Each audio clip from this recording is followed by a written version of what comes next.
Farem breu, però de treure. Vine aquí, Pilar, no t'escapis. Cada any he de donar explicacions. No està Pilar, no està...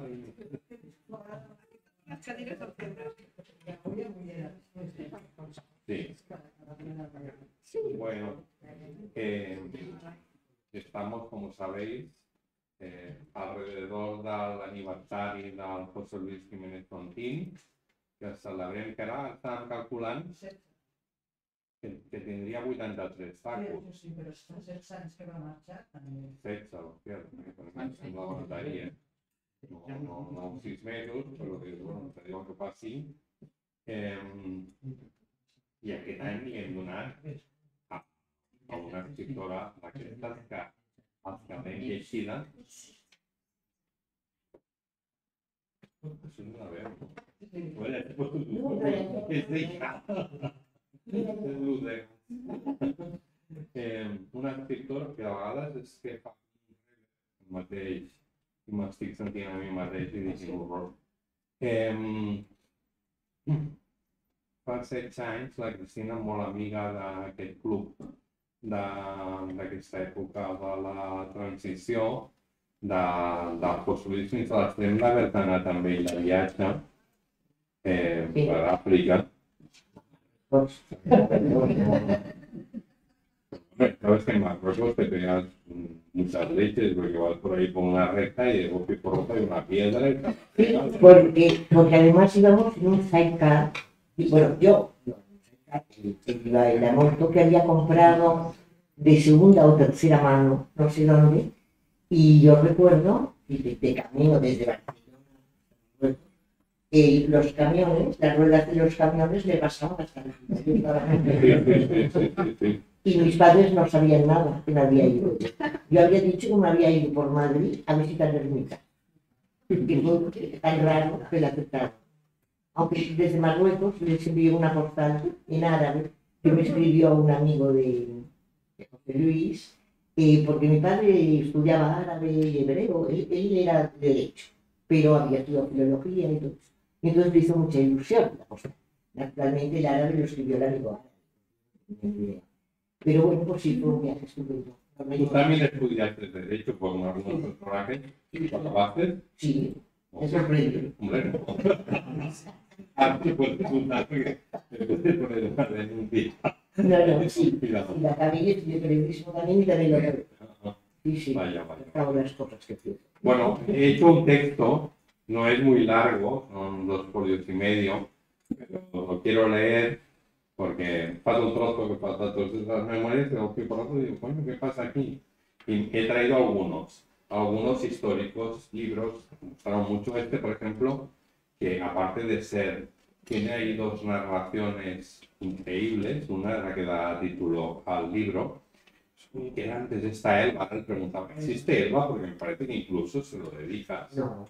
¿No? No, aquí está, sí, pero... Primero, si he acabado la carrera de Derecho. Hace uno que me presentas a mí. Y mira, esto lo compré en cada crédito. Sí. Bueno, de esta edición ya no queda casi. A veces me vienen en club de lectura o así, dentro de un celofán y todo lo contrario, es un objeto inexistente. Sí. Pero este está muy nuevo. Sí, pero este tiene mucha historia, porque este libro estuvo en la modelo conmigo, Vaya. que me lo trajeron y luego me lo llevé a Carabanchel. Mira, aquí la Carabanchel. Nos vamos a concentrar en Segovia, de Urola, antes. Y cuando llegamos a Segovia habían pegado fuego los primeros que arribaban allí. Le han pegado fuego y tal y cual, y ¿qué hacemos con esto? Y dice, pues a Carabanchel, que era muy grande, claro. Para un militante de estos de la extrema izquierda llegar a Carabanchel era como llegar a la catedral de Burgos. 200 tiros de ETA, una cosa. Había estado aquí como mierdecilla en la modelo, pasándoles el mocho cada día en la teta, porque ellos no comían de rancho, comían de lo que les traían y del economato. Entonces yo lo pasaba, hasta que un día me encontró Luis, ¿qué haces con el mocho? no entra aquí a pasar en el mundo, no, que antes no trabajamos para el Estado y ahora vas a trabajar para los de ETA, para que nadie lo diría ahora, pero todo estaba muy... He hecho un pequeño texto, una aproximación. ¿Pilláis algo? Una aproximación a esta narrativa a partir de lo que no se ve. Está muy en contacto con estos dos primeros libros. A mí me gustó uno de los cuentos de los Saltillos de Brumal, tanto algunos de los críticos dijeron que no sé qué, que era más de lo mismo y tal y cual, o sea, que publicaste la novela, pero yo ignoro si los habías hecho durante la misma época que te publicaron esto, porque esto tenía que ser unos libros, eso digo, poesía para el enemigo, pero no sé, me gustaron mucho, además este también es precioso, porque tiene este detalle del troquelado. No es troquelado. No. Es que ya verás, la editorial en efecto hizo algunos troquelados. Entonces mi idea es que se hicieran troquelados, pero salía más caro. Entonces, esta es una razón de peso. Y esta portada la busqué yo, por cierto. Y bueno, y entonces lo que se hizo fue pintar las ventanas, los altillos de amarillo. Pero no hay troquelado. Pero yo creo que tengo un otro que no. Pero no sé que has troquelado tú, porque... Podría ser. Es que yo no te lo digo, ¿no? Porque sabes que con los amarillos, precisamente. Había unos puntos de gobierno que estaban troquelados. Pero luego ya dejaron de hacerlo, porque por lo visto es más caro troquelar. Bueno, estamos hablando de esta primera época de Cristina, que son entre el año 80 y el año 85, desde mi hermana Elba hasta con Ágata en Estambul. No.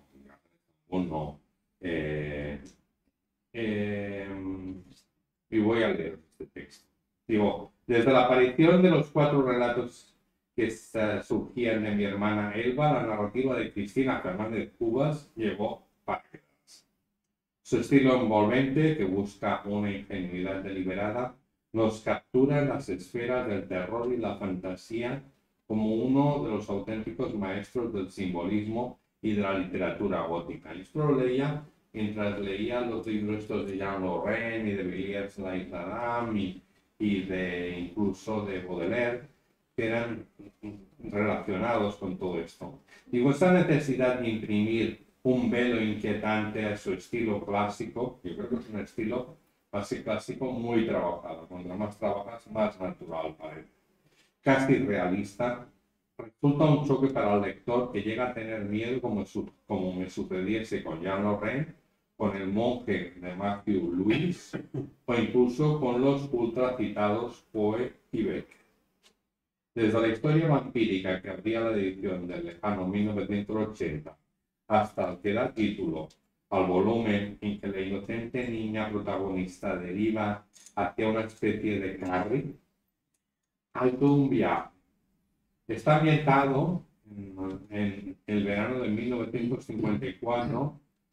Sus problemas de percepción aparecen a través de un diario en la vocación de una niña perturbada y se unen sus recuerdos, los recuerdos de la narradora, que no sabemos de ciencia cierta si es su hermana o no. El último, el provocador de imágenes, es casi una poética, también en la línea de Brian De Palma, en que se alega la destrucción a partir de nosotros mismos. Dice: el brillo de sus ojos estaba dejando paso a su acostumbrada transparencia inhumana. Vivimos en ese postrer párrafo a partir de la nube de sombras y murmullos, también entrecomillado, que invaden ese cuento y todo el volumen. 4 cuentos más reunió el volumen Los Saltillos de Brumal 3 años después. Las narraciones también contenían magia, niños, misterio e incitación al terror. La pesadilla volvía a formar parte de esa cotidianidad a la que Cristina nos hacía participar. El cuento que da título al libro es una pequeña maravilla, un logro por el trabajo de síntesis y también de este realismo, de ese rumor que la narradora explica al lector al oído. y sin sí mismo, que yo creo que es uno de los éxitos que te une a tus lectores.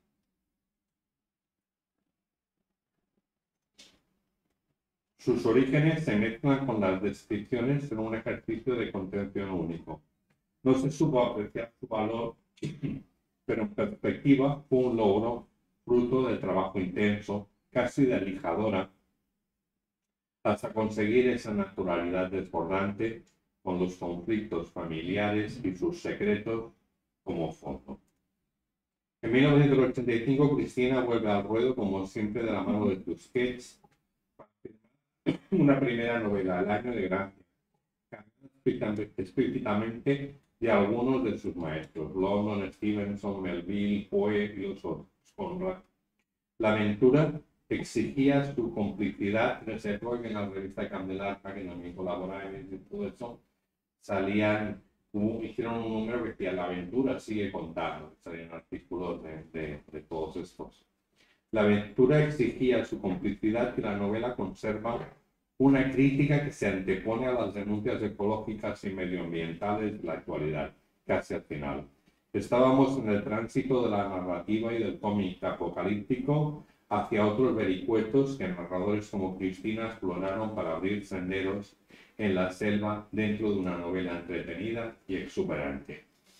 Cristina también ha sido una escritora de silencios. Estamos hablando del 80 hasta ahora, pues si no me erro, son 45, ¿no? Sí. Desde el 80 son 45 años. Sí. Digo, ay, qué joven, me quedé digo, ¿qué joven es esta chica? Y dice, tío, tiene 50 años. Dice, los amigos. Sigue. Dice, desde ese lustro inicial de los años 80, Cristina ha generado una obra breve que en alguna ocasión dio pie a creer que se había retirado. Son un total, hasta el momento, de 5 libros de relatos, son 6, 2 novelas, un libro de teatro y otro de memorias casi heterodoxas, cosas que ya no existen, los títulos son buenísimos, hasta llegar a lo que no se ve, que no se tronca con estos relatos inquietantes de la primera época. Una nueva incursión en la narrativa fantástica que acaba de publicarse. Humor y perversidad, relaciones enfermizas entre hermanas y ancianas, con miradas retrospectivas que nos sirven de guía. Hubo un tiempo en que casi todo estaba prohibido. Un tiempo que no puedo olvidar.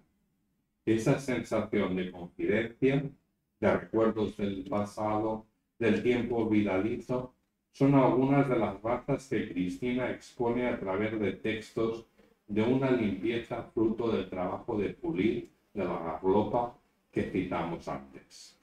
En una interesante entrevista en el diario de Ibiza, Cristina contesta que me interesa la inquietud que el lector se pregunte qué pasa después del fin. Y la pregunta es, ¿qué pasa después del final?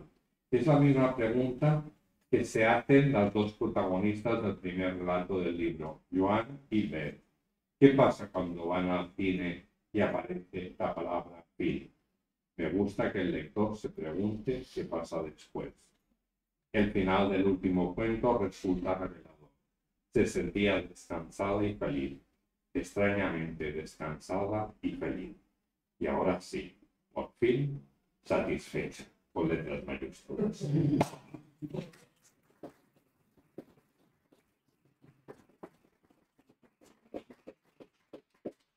Bueno, yo solo dar las gracias en primer lugar a David Castillo y a todos ustedes por estar aquí, a LACE, a los miembros del jurado. Debo decir que este premio para mí es, bueno, todos los premios te gustan, pero es este muy especialmente porque lleva el nombre de un gran amigo mío, José Luis Jiménez Tontín, compañero de facultad. Compañero no exactamente, porque él estaba a un curso o 2 más que yo. Pero en una época la Facultad de Derecho sale mucho en mis libros. Sí, sale por ahí, como si nada, pero sale. Porque fue un lugar donde yo me sentí muy a gusto y donde conocí a una gente maravillosa que siguió siendo mis amigos hasta mucho después, ¿no? Era una época en que la Facultad de Derecho tenía un bar, era un bar muy conocido. era un bar estupendo. Normalmente las facultades tienen un bar normal. Era tan conocido, tan estupendo, que se decía, como muchos de ustedes sabrán, en aquel entonces, es el único bar de Barcelona que tiene facultad. Pero entonces, bueno, estaban dando mis agradecimientos y desde luego un agradecimiento a mi amiga Pilar Bre, que ha dado este premio, y muy especialmente a Daniel y a sus hijos que han venido aquí desde Arles, creo, ¿no? Sí, sí, sí. Y me he quedado muy sorprendida porque Daniel, que yo lo conocía de pequeño, bueno, es que se parece muchísimo a su padre. Entonces no estaba avisada, nadie me lo ha dicho. He llegado tarde porque me he equivocado de autobús, todo esto. Y de repente, pues me he impresionado un poco. En fin, que estoy muy contenta y este es uno de los, yo creo que es el premio más bonito sentimentalmente que he recibido. Muchísimas gracias.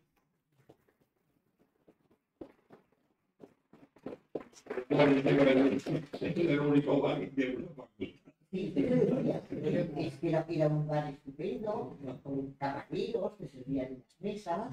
El camarero, camarero jefe, era camarero de la Facultad de Derecho durante el día y era el camarero de la bodega Bohemia por la noche. Sí, sí, sí. Y cuando íbamos a la bodega Bohemia nos recibía un padre. Sí, el chivar. Sí. Esto es increíble porque es como cuando inauguraban el Guggenheim, me dije, voy a llevar a mi hija y a mi sobrina, que tenían muy buena relación, y bueno, y estaban a las 7 o las 8 de la mañana con unas manifestaciones toda la noche, tirando ahí pelotas, pom, pom, pom, y dije, joder, vaya marcha. Y me metí en un bar, fui a las niñas, me metí en un bar, entonces había el barman, pregunté, quiero un café y unos cacaolats para las niñas de la escuela, quédate por aquí. Digo, no hemos venido aquí al museo y te... la casita esa que hemos construido al perro.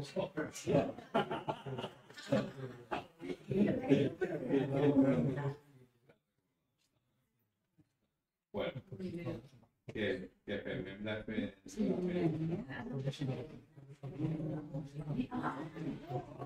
Está trancada.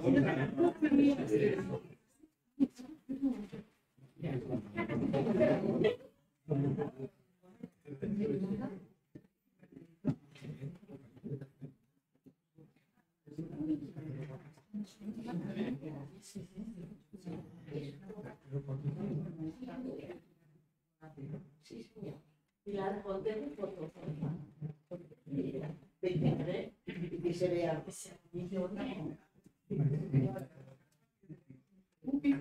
Oye, pero estás gafas, mira, sí. Sí. De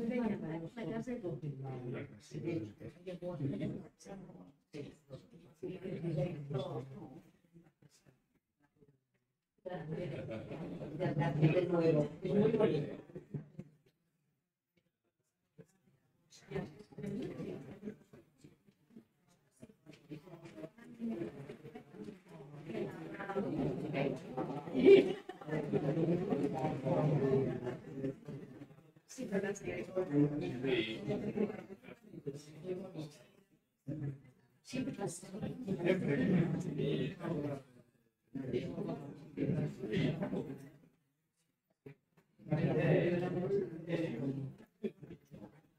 No, siempre te conoce la realidad después de ahí. Que no dure más que el tiempo de una misa. Hay misa.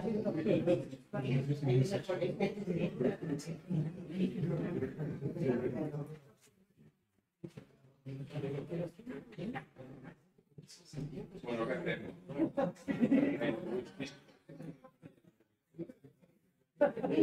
No sé, no sé. Bueno,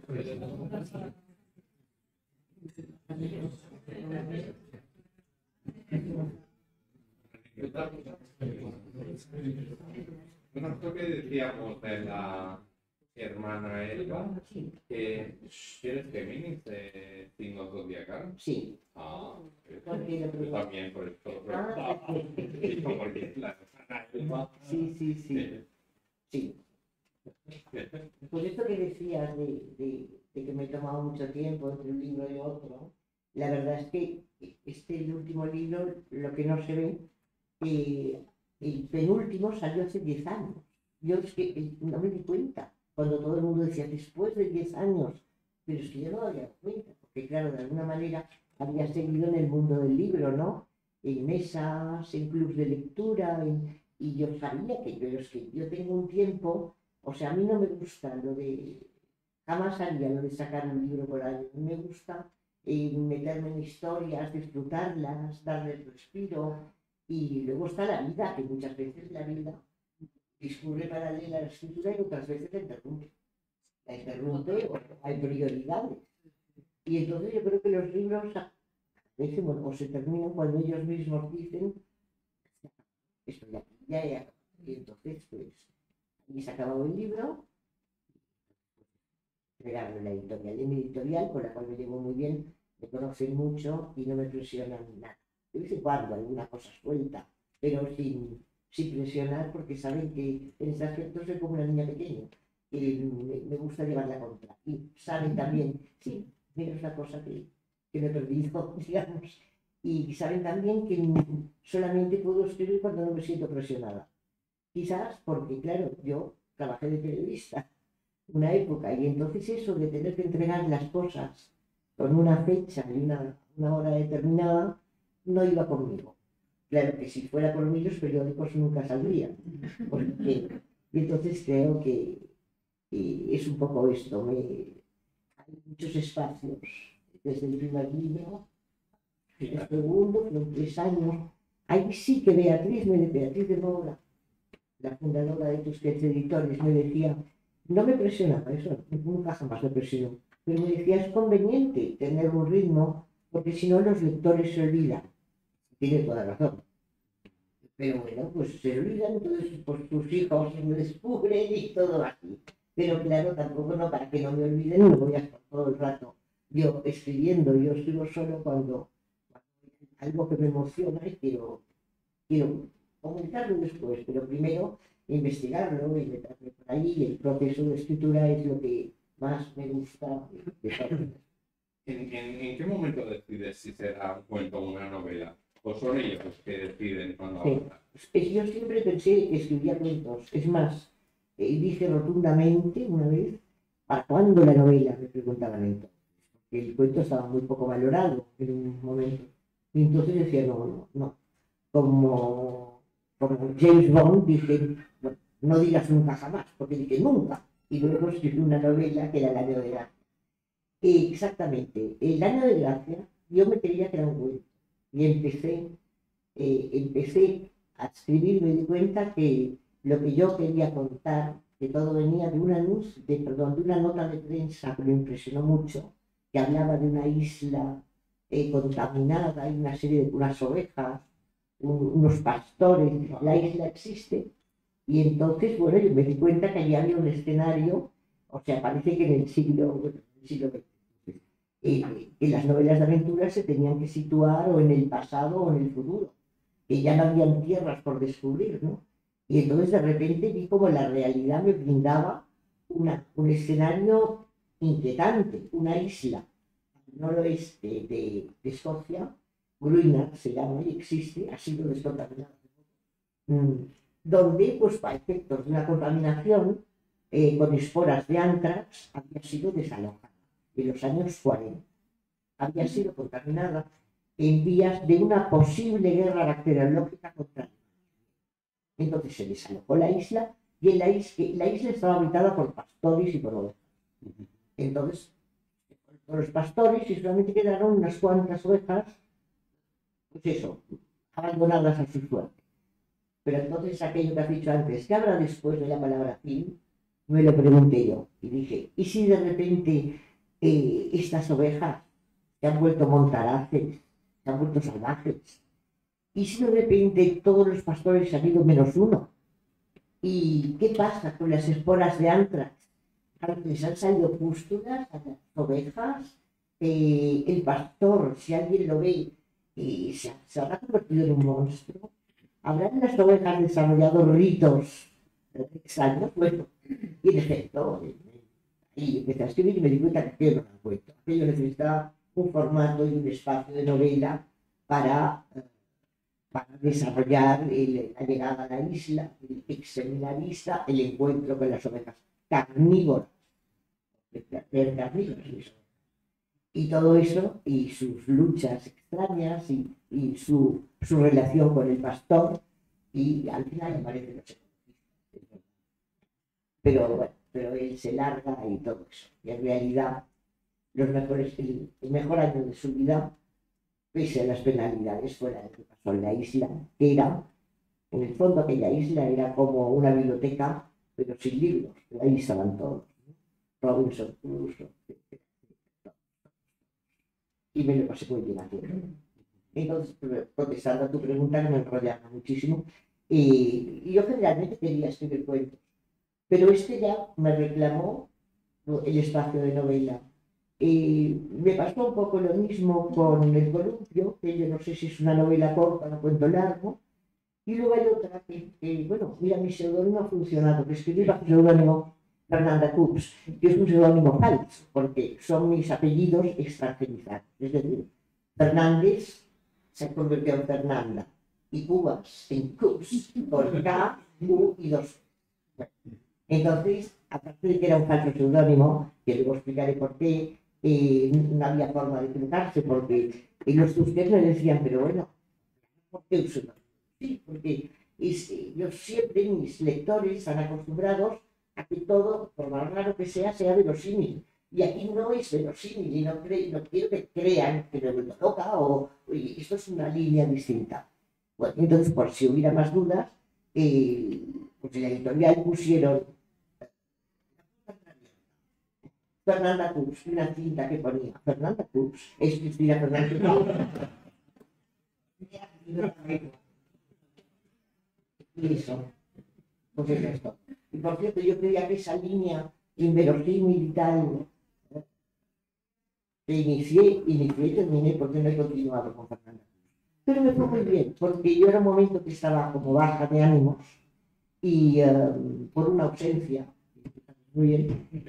Sí, y entonces no podía escribir y no podía escribir. Y de repente tenía ganas de escribir, pero no podía. Y entonces hubo como un cambio de registro. Y no era yo la que escribía, era Fernanda Coops. Era otra que era yo. Era mi hermana de tinta, Fernanda. Y gracias a Fernanda Coops, pues pude luego volver a escribir en mi mundo. Pero yo no le tengo mucha simpatía. ¿Qué fue esa válida? Pues ¿No sí. te preguntaba lo de Pues sí. ¿De qué día eres? 18 de mayo. Llegas tarde para que no real. Del 16, del club Del 16 de ¿no? junio. De junio, claro, sí. Pues, También te quería preguntar por esto, siempre sales como escritora de mar. es que nací allí. ¿Y cómo volvió a venir aquí? Bueno, es que mi padre era el notario del pueblo. En una época que solamente había uno, ahora me parece. Y mis padres eran aragoneses, de Cabra y éramos 5 hermanos, y bueno, desde siempre estaban en Arenal. Y bueno, toda mi infancia transcurrió allí y mi preadolescencia. Y luego, con el tiempo, mis padres se vinieron a Barcelona porque a todos los hijos estábamos estudiando en Barcelona y bueno, eso, y se vinieron todos. No, pero claro, pero Arense es toda, ahí sale, aunque no diga yo Arense más, sale continuamente en la playa, enfrente de mi casa, en las casitas instaladas en la playa, sale en muchos cuentos y en cosas que no existen, que me he olvidado de traer, ¿no? Un libro de corte autobiográfico, pues allí sale a Arense, sale mi casa de Arense. ¿La tenéis todavía? No me producía una gran tristeza. Cuando ya escribí sobre ella, es muy curioso, pero a veces escribir tiene muchas ventajas. Una de ellas es que tiene la ventaja del conjuro. Ya, yo soñaba con mi casa. Soñaba que yo llegaba y me abrían y me la pueden dejar porque yo vivía en un pase. Y entonces la abría. que han hecho unas mejoras y tal, pero cuando llegaba el salón, era salón, era biblioteca, el salón era el Santa Santo de mi padre, que veía que le había cambiado. Y entonces me despertaba furiosa. Y bueno, menos mal. Sí. Entonces, desde que yo escribí esto, no he vuelto a soñar. Que no sé si es bueno o malo, porque antes de descubrir las reformas del salón, yo estaba contenta de volver a casa. Pero bueno, son estas cosas de los sueños y de la escritura, que una vez lo has escrito, lo has puesto por escrito, ya cobra vida el escrito y desaparece un poco los sueños, vaya. Impresionados por Spring, fuimos a ver un día allí, a la casa que tenía de mar. Y todo eso nos salió con una carabina. Madre mía. Sí, con una carabina. No lo pudimos ver. Entonces tuvimos todas las versiones para verlo aquí, que su hermano también era. Oh, Él era pasado, no, él trabajaba con un notario. que era su hermano. Era su hermano. Ah, era su hermano. Sí, sí, sí. Era oficial de notaría. Y conseguimos verlo, llevamos ahí los pollos, y nosotros a ver si miramos aquí. Como unas cosas, digo así, súper pulido y todo el mito del poeta nacional de Cataluña y todo eso, que fue un poco así. Lo de la carabina. Sí, y social. Bueno, pues ya está, chicos. No tenía